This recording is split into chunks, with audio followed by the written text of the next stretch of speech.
আসসালামু আলাইকুম। আজকে খুব সহজ একটা রান্না করব। সেদ্ধ করে রাখা ডিমগুলো আগে ভেজে নিলাম একটু হলুদ দিয়ে আর একটু লবণ দিয়ে।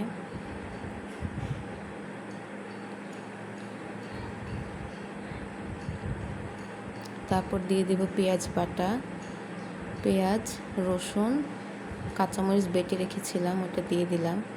আমি বেশিরভাগ বাটাই খেয়ে থাকি।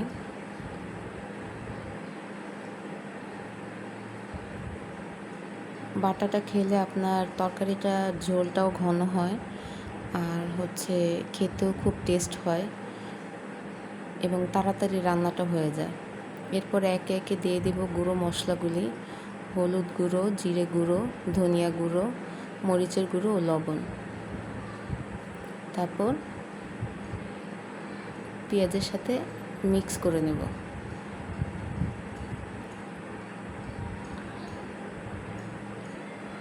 একটু কিছুক্ষণ কষিয়ে দিয়ে দিব কিছু লাল টমেটো। টমেটোটা একটু টক টক হলে খুব ভালো হয়, তাহলে তরকারিটা একটু টেস্ট লাগে।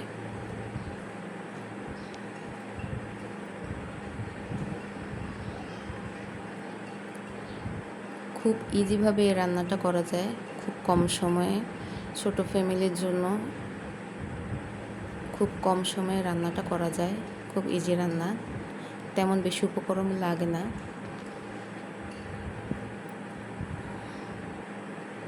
এবং খুব অল্প সময়ে রান্নাটা করা যায়। ডিমটা আলুটা সেদ্ধ থাকলেই রান্নাটা ইজিভাবে করে নেওয়া যায়। এখন একটু কষিয়ে নেব। টমেটোটা দেওয়ার পর একটু কষিয়ে তারপর কিছু পানি অ্যাড করে নেব। একটু কষানো হলে, টমেটোটা নরম হয়ে আসলে তারপর এর সাথে কিছুটা পানি অ্যাড করে দেব। একটু নেড়ে চেড়ে তারপর পানিটা অ্যাড করব।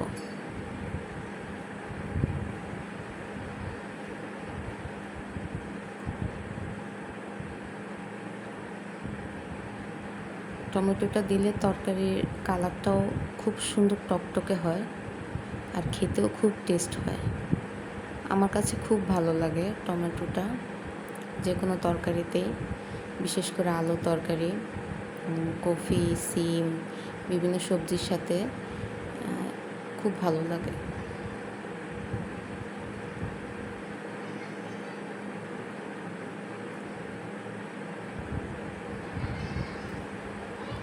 একটু কষানো হয়ে গেলে আমরা এর সাথে অ্যাড করব সিদ্ধ করে রাখা আলুগুলো।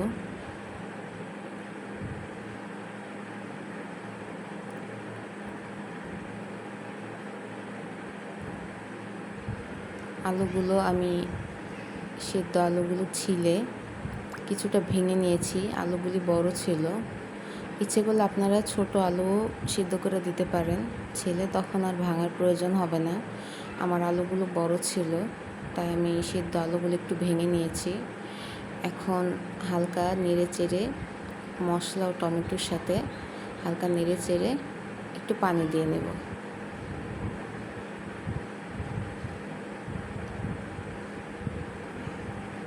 এখন একটু হালকা নেড়ে চেড়ে পানিটা এটার সাথে মিক্স করে একটু নেড়ে চেড়ে নেব। এরপর দিয়ে দিব তরকারির মেন উপকরণ, ডিম।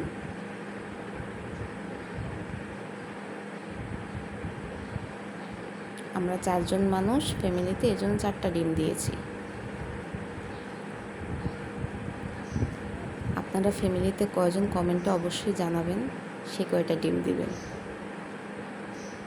তরকারিটা ফুটছে।